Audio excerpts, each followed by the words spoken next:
Et salut tout le monde, je suis Ectelion et je vous accueille aujourd'hui dans le bazar pour vous reparler d'Elvogrod, le monde que j'ai créé pour notre campagne d'Actual Play qui aura lieu normalement début novembre si tout se passe bien.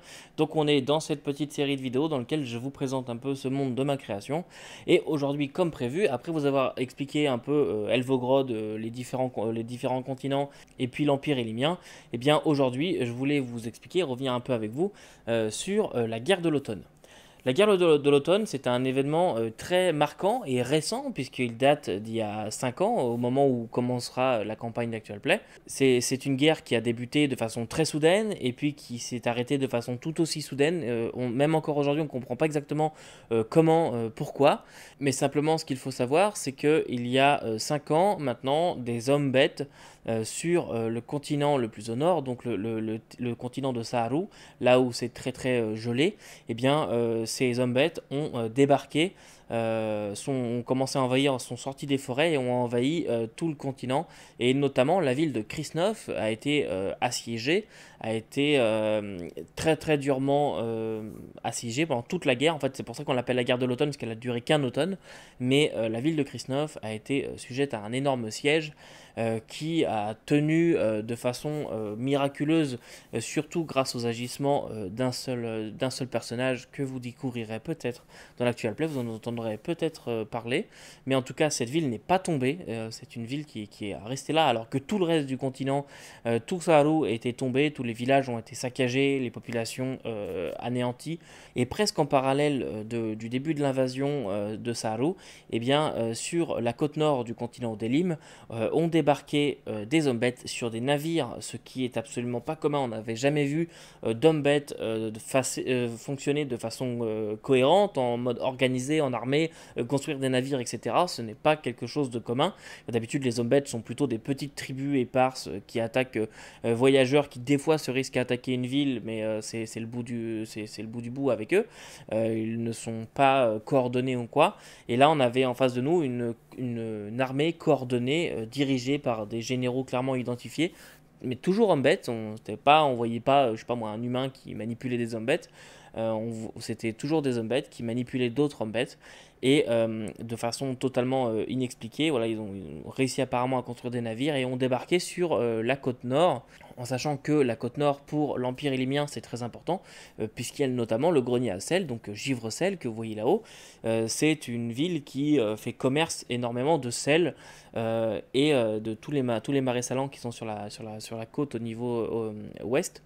Et donc tout ça a été rasé. Givre-Sel aujourd'hui, au moment du début de l'actual play, donc 5 ans plus tard, est encore en reconstruction. On n'est pas encore revenu à ce qu'on avait avant, mais la ville a été reprise.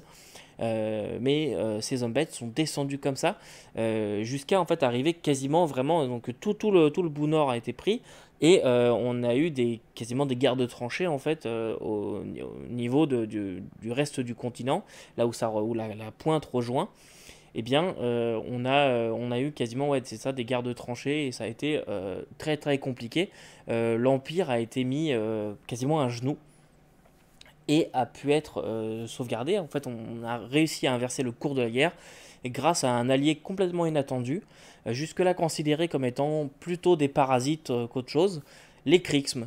Les Krixmes, ce sont les hommes rats dans mon univers. Et les Krixmes, eux, donc je vous en montre un exemple ici. Les Krixmes sont des petites créatures très très ingénieuses.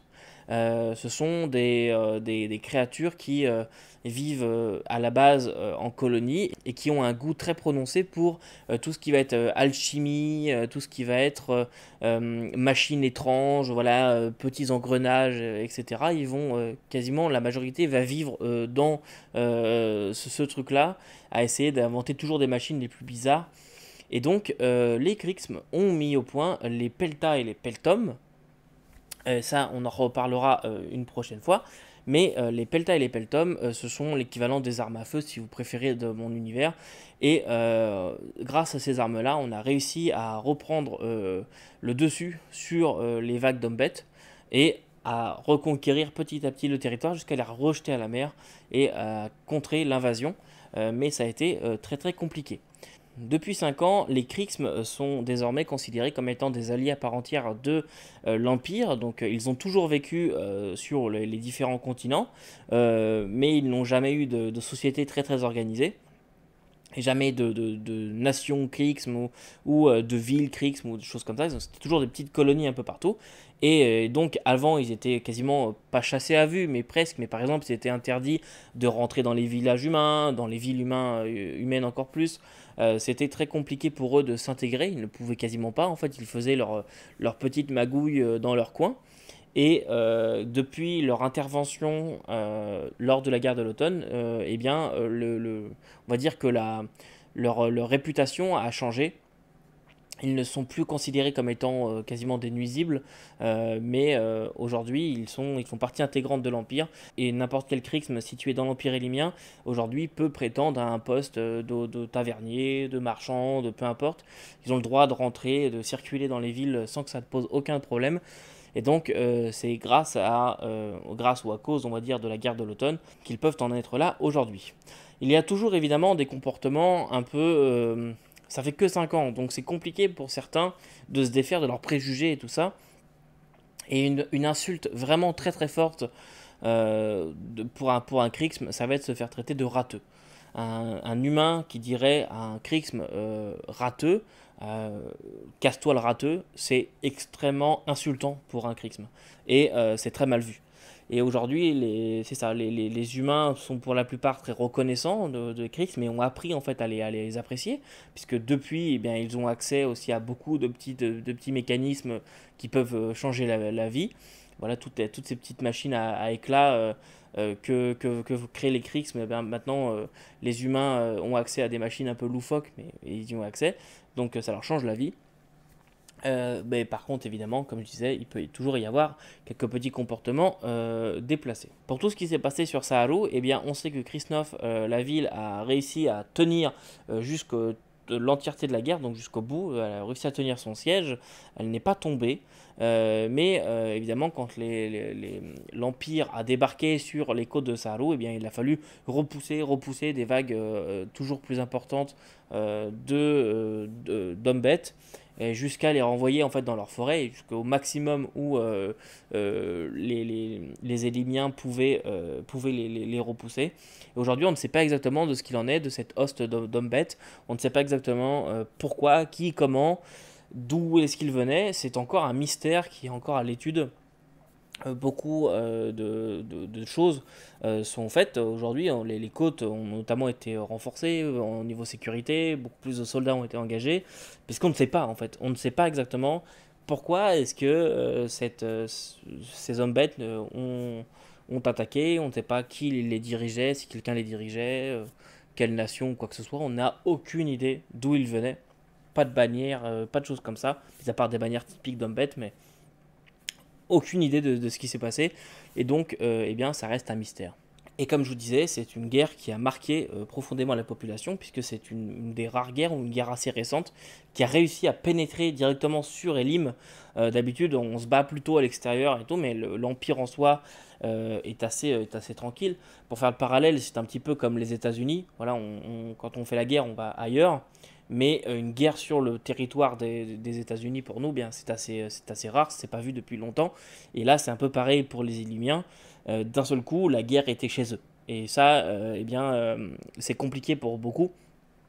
Et c'est une chose qui les a profondément marqués et, ouais, je dirais, traumatisés. Et l'Empire se relève un petit peu comme ça depuis ces 5 ans. Donc l'impératrice Aurelia II doit aussi faire face à rassurer la population sur le fait que oui, elle prend les bonnes décisions et tout ça. Puis, comme je disais la dernière fois, elle a un peu de mal à faire passer le message que bah oui, elle prend les choses au sérieux et que ça va bien se passer. En tout cas, c'est ce qu'elle croit. Peut-être pas, peut-être que oui, on verra bien. Peut-être qu'on en apprendra plus dans l'actuel play. Voilà ce que j'avais à vous dire aujourd'hui sur la guerre de l'automne. En attendant, n'oubliez pas de vous abonner si ça vous a plu, de me laisser un commentaire si vous voulez me dire quelque chose, de me mettre un pouce, ça fait toujours plaisir, qu'il soit positif ou négatif. Positif, c'est quand même mieux pour le moral, mais bon, si ça vous a pas plu, bah, mettez-moi un pouce rouge et puis surtout dites-moi ce que je pourrais changer. Et puis voilà, la prochaine fois, je sais pas exactement de quoi je vais vous parler, mais en attendant, n'oubliez pas que vous ne pouvez pas tout lire et tout faire jouer, mais vous pouvez toujours essayer. Salut.